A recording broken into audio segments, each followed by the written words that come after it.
Hola, buenas tardes a todos y a todas. Bienvenidos a la APC, a la presentación de La memoria de los ratones, de Antonio Muñoz. Antes que nada, mi nombre es Carmen Moreno, soy la editora de Cazador, la editora de Antonio.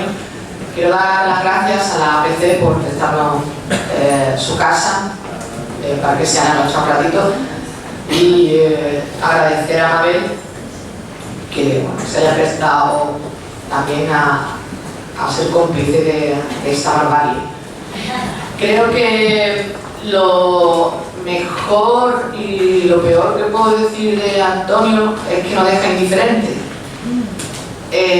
Lo mejor porque cuando se presentó en la Feria del Libro y me habló de su novela, me llamó mucho la atención y inmediatamente le dije que sí, que quería leer su novela y para mal, porque luego me tuvo que invitar a una cerveza y claro, me acordaba de su cara y entonces era como recurrente, ¿no? Eso es lo malo que tiene, que no pasa de indiferente, pero bueno, es algo con el que tienes que tratar, Antonio, lo vamos a hacer. Estar rodeado de periodistas podría ser un hándicap, podría dar miedo, pero en realidad no da miedo ni nada por el estilo, porque ya sabéis que hoy en día cualquiera es periodista. Tampoco, aunque con que tengas un blog y digan, soy periodista ya. Los periodistas no tienen trabajo y los que no son periodistas trabajan, por lo cual tampoco, en realidad me siento como rodeada de parados. Tampoco. Yo soy licenciada en Filología Hispánica, que te veo muchísimo mejor, no te va a parar. Sí, todo en casa, de verdad. Cuando leí la novela de Antonio me llamó mucho la atención porque lo normal, bueno, cuando alguien escribe sobre Cádiz o sitúa su novela en Cádiz, que cada vez es más, empiezo a pensar que vivimos en Nueva York con una tasa de peligrosidad altísima, toda la novela negra que está saliendo en Cádiz, es escribir como de Cádiz capital, ¿no? Pues no, Antonio coge uno de los lugares que quedaba en la provincia donde podías estar tranquila pensando que nadie te iba a matar y dice, venga a tomar por culo otro sitio donde no lleva a mi niña. No entiendo, esa necesidad de crear psicosis me la tienes que contar. Entonces cuando empiezas a leer la novela de Antonio situada en el bosque, en el pueblo, te das cuenta de que detrás hay un lector voraz de novela negra, pero también te das cuenta de que hay un periodista, porque hace una crónica magnífica, hay una subtrama de una familia durante la Guerra Civil, no es una subtrama muy larga, porque la novela de Antonio tampoco lo es, pero hace que quieras saber más de esa familia, ¿no? Y sobre todo que hace que quieras saber más de ese momento en ese pueblo, y ahí se ve al cronista. Es una subtrama deliciosa, de verdad, deliciosa, que luego obviamente entronca con la novela. Y se ve que hay un lector voraz de novela negra porque maneja muy bien los ritmos de la novela negra. Es una novela que, como debe ser una novela negra, va muy rápida, te engancha, tienes que seguir leyendo, o sea, quieres saber. Está muy lejos de la novela negra de los escandinavos, que son 780 páginas, con un apéndice de 250 y luego también un mapa de personajes que tiene otras 530, donde antes de matar, ¿os acordáis de Oliver y Benji? que había partidos que duraban 4 meses. Pues esto es igual, pero la va a matar. Yo sé que la va a matar, pero tú sigues leyendo. Y luego resulta que no la mata y dices, que me quedan otras 200 para ver si la mata a otra. Pues se aleja mucho de eso y se centra en esa novela de Juan Madrid, de Andreu Martín, de Francisco Ledesma. Es esa novela negra, rápida, inteligente, que te lleva por vericuetos que él quiere llevarte, que te manipula. Antonio es un gran manipulador. sea ni su mujer que lo sepa. Pero nada más. Y es una novela que a mí me encantó, me enganchó, me gustó muchísimo trabajar con ella, me gustó mucho editarla y publicarla aún más. Así que ahora yo dejo a Mabel y a Antonio que intenten construir lo que yo he construido también estos años. Bueno, pues nada, lo dicho, se oye bien, ¿verdad?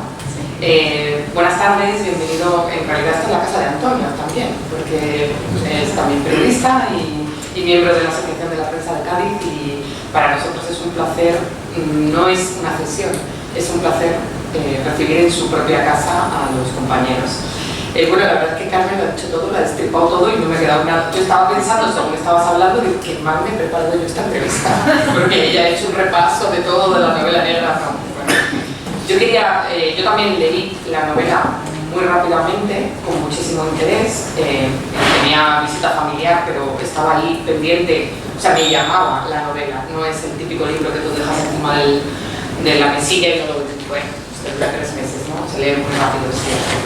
Pero una de las primeras cosas que me llamó la atención también es la localización. De hecho, yo llamé a Antonio y le dije, Chiquillo, ¿tú tienes familia en el bosque o algo? ¿Por qué? ¿Tus padres? Y dice, no, bueno, él no lo va a explicar ahora, pero sí que me gustaría que me explicaras. Quiero hacer esto como más entretenido, en vez de leer el currículum de Antonio, que además algunos ya lo sabéis. Sí que me gustaría que me explicaras por qué el bosque, y casi que es un personaje dentro de la propia novela, ¿no? Cómo surgió esa idea de situar la trama en el bosque. Las dos tramas, la actual y de la que hablaba Carmen, esa subtrama.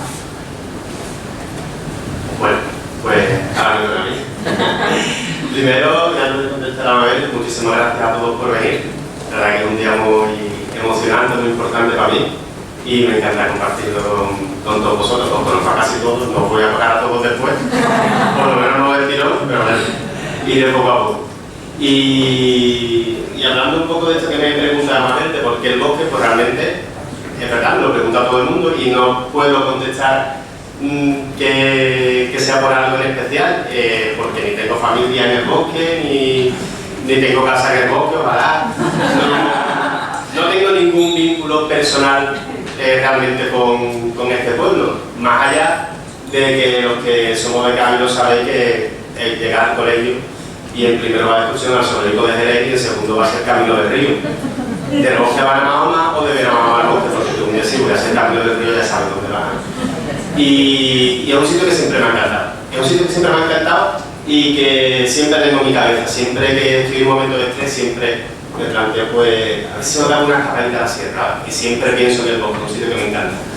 Y además esta novela, yo la escribo en plena pandemia, en el momento más crudo de la pandemia, cuando estábamos encerrados, y yo soñaba con irme al bosque, o a Chiclana, a cualquier parte.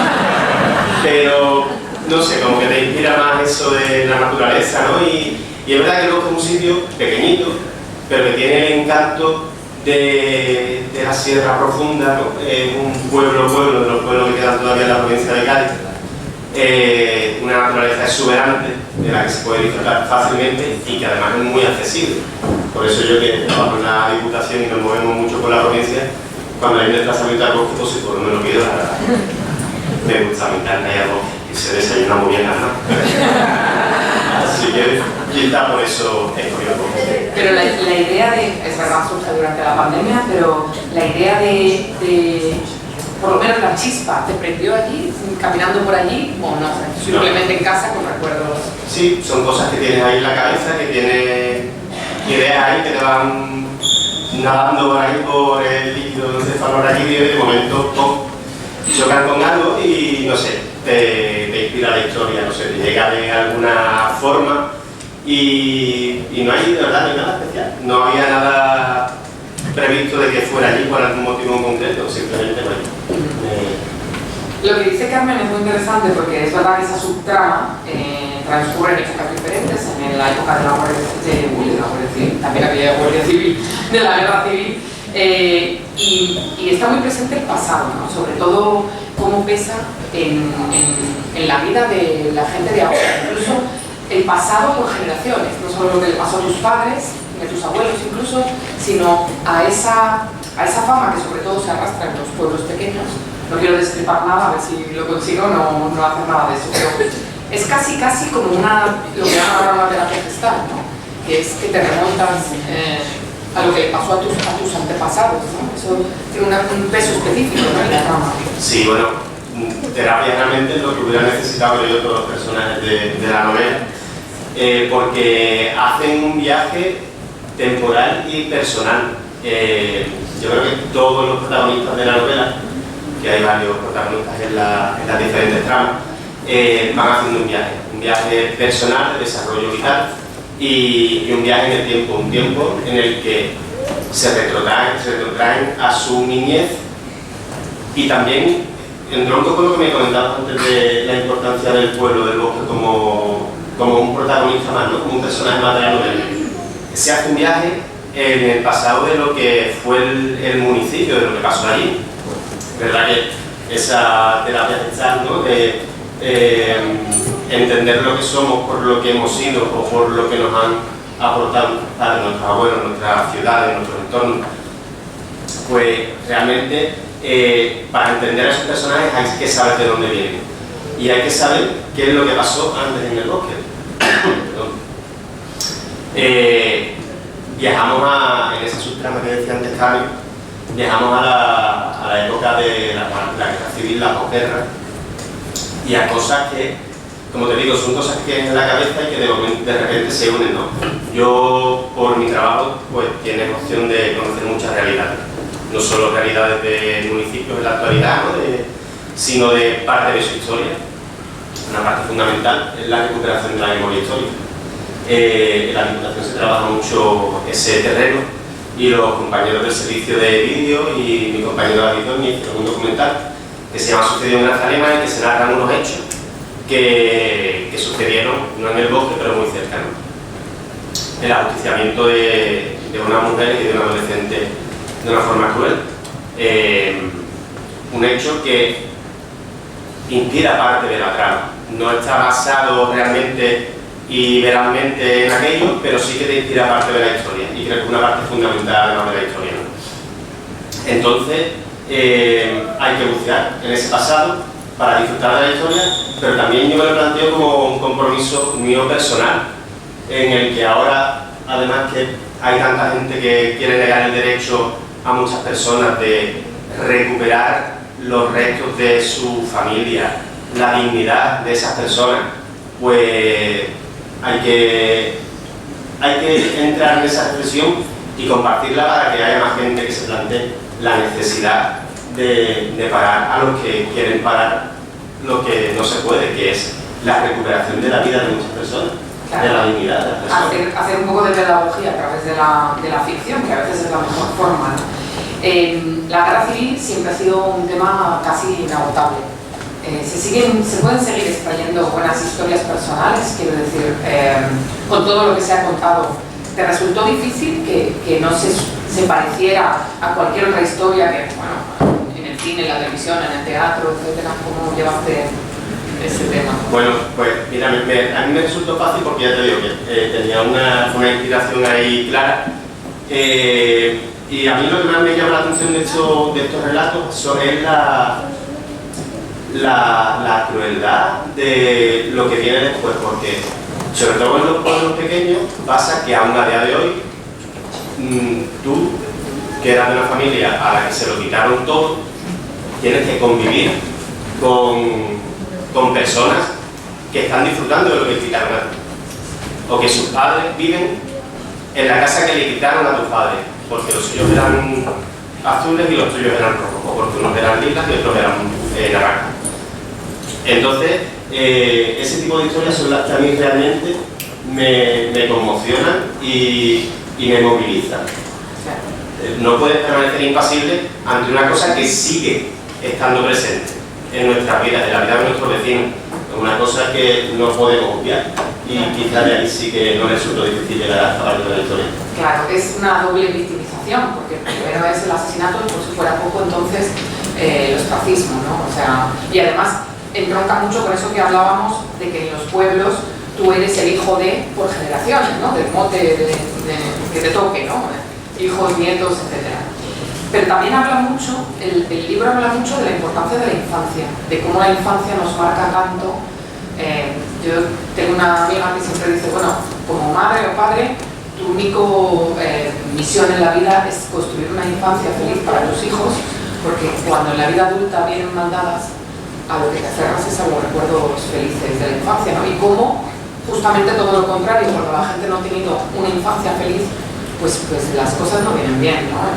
En la etapa adulta, ¿no? Y hay que, como decíamos antes, todos, no solo los personajes, sino que todos necesitamos una terapia en la vida para superar ciertas cosas, para asumir que todo lo que te pasa tiene un porqué y seguramente un para qué. Ese viaje a la infancia del que me hablas, pues lo hacemos en este libro, lo hacen todos los personajes realmente. Todos, incluso los niños. Los niños son un personaje fundamental en esta historia, para bien y para mal. Tampoco puedo contar mucho. No hay que destriparlo. Se está hablando muchísimo, ahora está, bueno, desde hace tiempo, ¿no? De lo de la España vaciada, de la vuelta al mundo rural, de que nos pongan internet y nos vayamos todos a vivir al campo, incluido la pandemia, etcétera. Creo que todos hemos soñado con eso en algún momento, ¿no?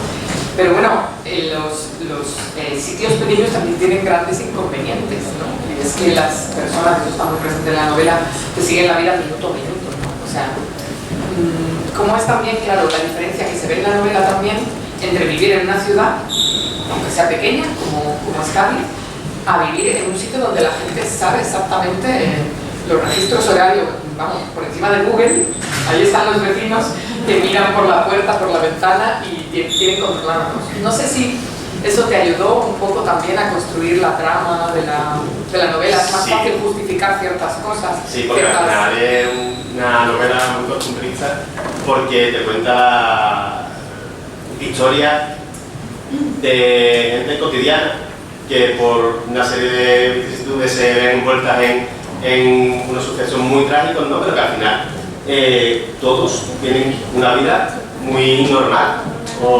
Aparentemente, ¿no? Aparentemente. Y ahí precisamente pues, juega un papel muy importante el pueblo, la protagonista. No me pelo mucho porque esto pasa al principio. Nada más llegar al pueblo ya todo el mundo sabe que es la maestra nueva del pueblo. Ya todo el mundo sabe lo que desayuna la maestra del pueblo. Todo el mundo sabe. Y la maestra del pueblo de repente se ve envuelta en esa vorágine de cotilleo y de gran hermano y de estar pendiente de todo, que le lleva a meterse aún más en lo que es la trama de la historia. Y es verdad que también en la novela yo trato, bueno, mis temas cotidianos, los temas que me interesan. En esto que hablamos de la España vaciada, ¿no? Es un fenómeno que en Cádiz afortunadamente todavía no pasa mucho, pero sí que es un tema que preocupa de cara a unos años. Baja la natalidad, hay problemas de empleo muy serios en la mayoría de los municipios, la comarca de la Sierra especialmente, y afortunadamente los medios tecnológicos pues, permiten acabar un poco con la brecha social, cultural y por supuesto digital, ¿no? Además con la pandemia lo hemos visto, que mucha gente ahora está volviendo a mirar al campo, a los pueblos. Es una oportunidad para volver a conectar con la naturaleza sin que tengas que renunciar a tu trabajo, a estar conectado con tu oficina a diario.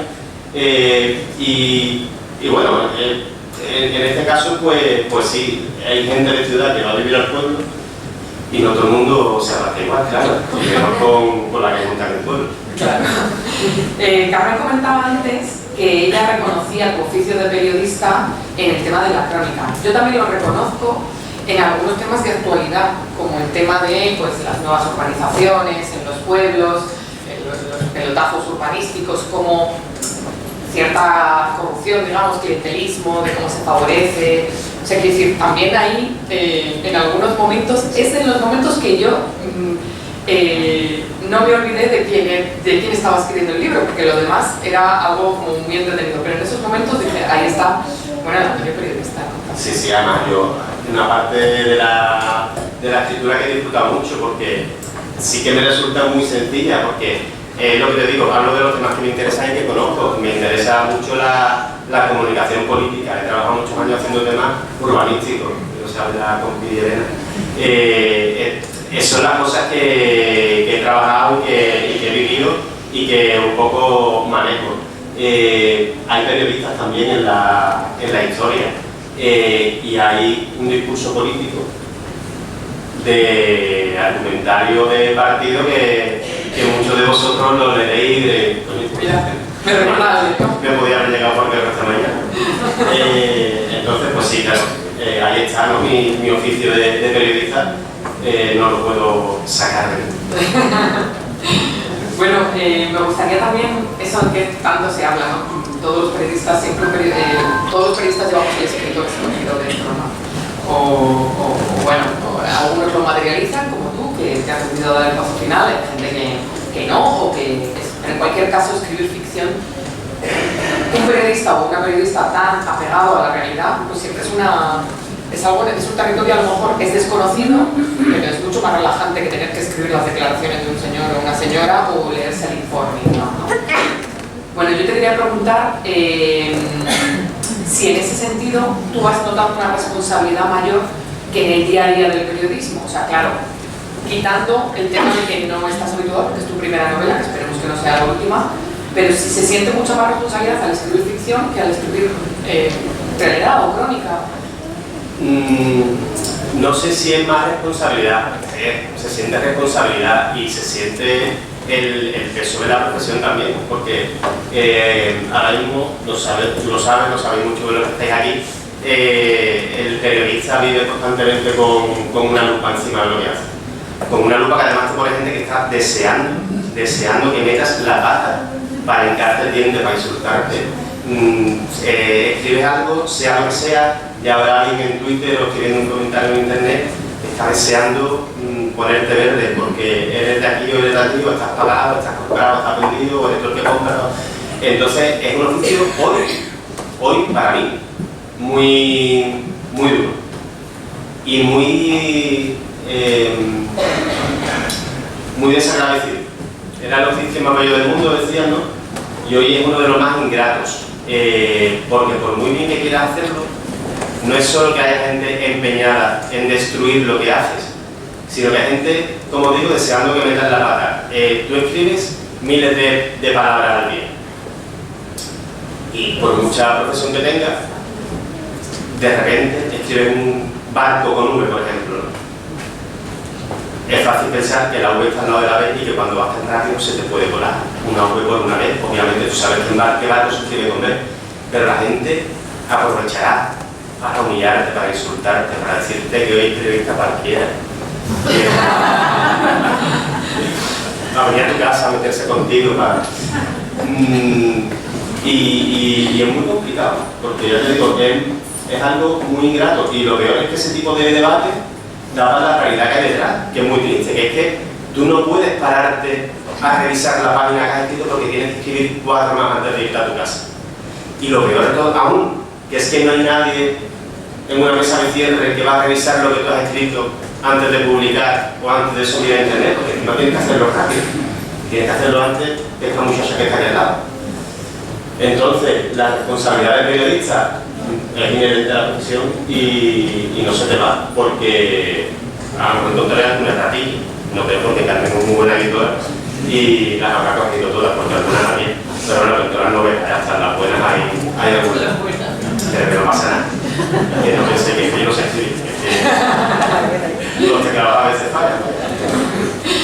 Bueno, de todas las formas, eso de ponerte a escribir y decir, venga, en ese momento voy a escribir un libro, es prácticamente un salto al vacío. Si uno tiene miedo cuando es un artículo periodístico, una entrevista o algo así, cuando pones una novela, pesa más la opinión de que la editora, de tus compañeros, hay más miedo a la opinión de los escritores, que te vean como una persona ajena a este mundo. ¿Qué es lo que te daba más vértigo? Bueno, de los escritores no, porque bueno, todo el mundo empieza, ¿no? Ellos también, yo también, claro. Me importa sobre todo lo primero que me importa es la opinión de mi gente. Yo siempre he escrito, no siempre he contado historias, las he contado en en los periódicos en los que he trabajado, y las cuento hoy que trabajo en una institución pública, y esto es una historia más de la que escribo, no una más, esta es especial. Pero yo escribo para mi gente, yo siempre escribo para mi gente, escribo cositas cortitas, te escribo un paso doble, te escribo un cuento. Y es verdad que en este caso escribí esta novela porque fue creciendo, no surgió con la ambición de ser una novela, pero sí que es verdad que la novela me llegó a mí. Y eso primero tú se lo planteas a tu gente, ¿no? Primero se lo plantea a Rosa, se lo voy planteando a algunos amigos y la gente le va animando, a la gente le gusta. Y tú publicas ahí, publicas esto, te gusta. Y ahí cuando hablo con Carmen, que lo que no ha contado Carmen con esa cerveza que nos tomamos es que yo ese día me había vacunado del COVID. Y entonces te decían, en las primeras 24 horas no puedes beber algo. Pero claro, yo cuando voy a intentar convencerla y ella me dice, yo una cerveza, digo yo, ¿qué me pido yo ahora? No voy a pedir un acuario, no voy a quedar para. Y me dice una cerveza poniendo en juego mi vida. Porque yo en aquel momento no sabía lo que me podía pasar. Por la literatura, por la literatura, o sea, un mártir de la literatura. La próxima vez que le tomo acuario. Bueno, yo me la probé. Pero me fui tan contento que se me olvidó que podía tener efectos secundarios. Y bueno, y para mí mi sorpresa fue que Carmen siempre desde el principio apostó por la historia, apostó por mí. Además yo le decía, bueno, que mandar el primer capítulo. No me lo mandé. Decía, bueno, si no había nada, que no me lo mandé, yo, bueno, pues muy bien. Y eso sí que fue una suerte, porque una cosa es que te empuje tu gente y otra cosa es que encuentres a una persona, una profesional, a una editorial con una trayectoria importante que decida pues, apostar por ti, ¿no? Porque aquí ellos van a pecho descubierto, ¿no? Yo no les pago nada. A que el público no le paga.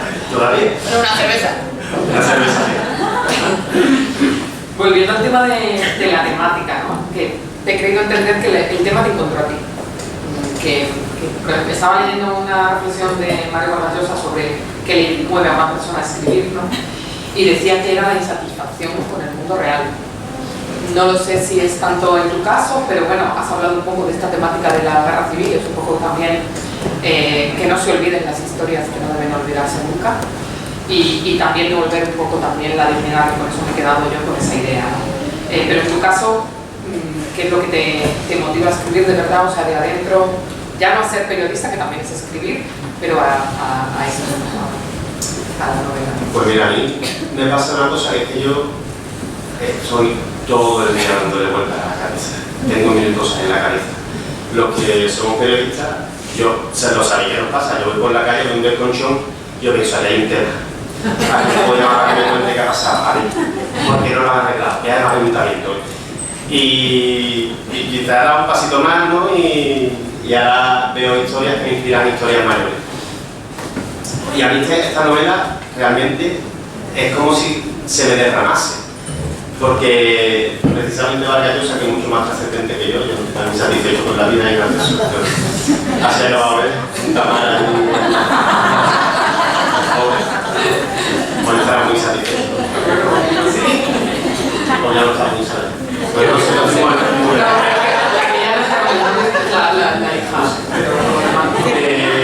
bueno, como decía, me pasa estas cosas. Yo tengo muchas cosas siempre en la cabeza. Y a mí, cuando me va llegando esta historia, yo antes de ponerme a escribir, ya prácticamente el 80% la tengo en mi cabeza, pero la tengo con diálogo. Yo la veo como si estuviera viendo una película. A mí se me ponen los vídeos de... Yo estoy en la cama de punto, los vídeos de punta, digo... Pues, ¿sabes? A mí la historia me viene.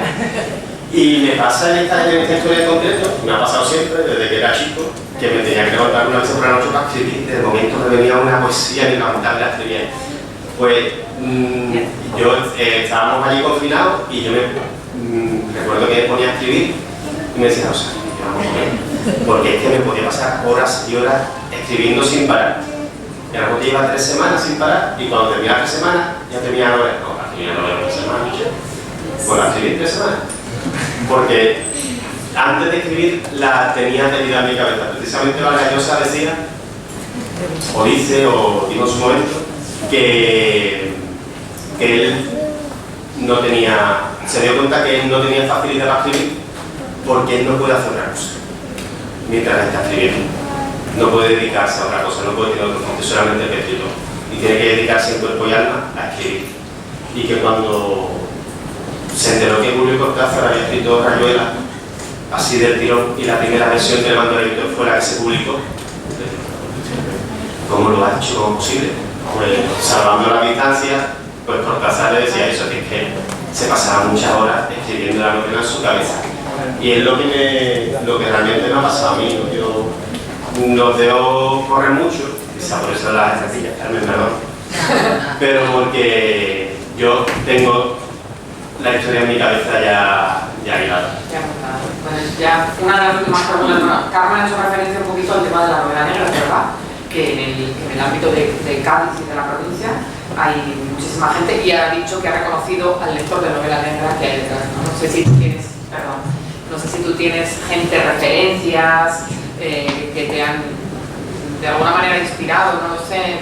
Antes he hablado de la novela escandinava y digo, mira, por ahí a lo mejor con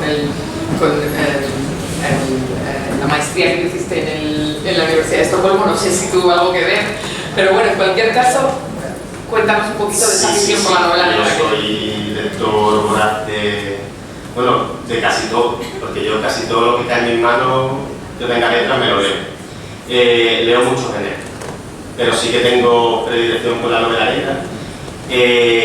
Tengo algunas autoras de cabecera. Mira, mi referencia más importante en la literatura era Almudena Grandes, es Almudena Grandes, y tengo un referente en la novela negra, que es una escritora sueca, que es Camila Lappé, que me encanta, sobre todo la serie de los crímenes de Fjällbacka. Me encanta Camila Lappé. Me pongo nervioso cuando veo el cartelito en las tiendas y digo, ya está ahí. Me encanta Camila y me encanta no repitando mucho el rollo, pero sí que me encanta la novela negra escandinava, ¿no? Y en general todo lo que tiene que ver con los países del norte. Como decía Mabel, yo tuve la oportunidad de estudiar unos meses en Suecia y es una cultura que me encanta. Yo, para que vean lo friki que soy, que era de chico más todavía, yo de chico quería ser corresponsal en Noruega. Una cosa que no quería ser nadie, pero yo quería ser corresponsal en Noruega. Entonces siempre he tenido esa predilección por la cultura de los países nórdicos, de todo lo que tiene que ver con esa oscuridad y con esa luz, porque depende de cuando vaya. Y con la frialdad también. Y con la frialdad. Pues sí, esos son mi referente cultural y mi referente literal están también ahí.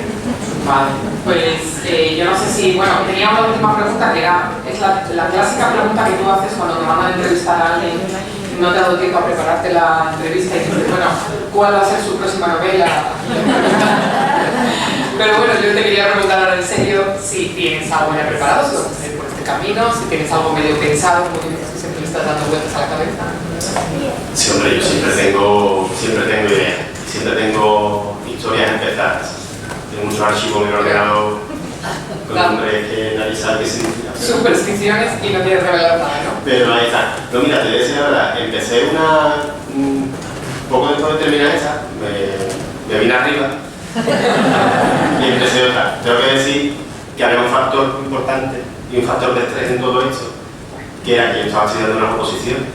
Entonces, claro, todo el tiempo que yo me dedicaba a la literatura se lo quitaba al estudio. Y mi mujer como el criterio me decía, y yo, ya de tontería.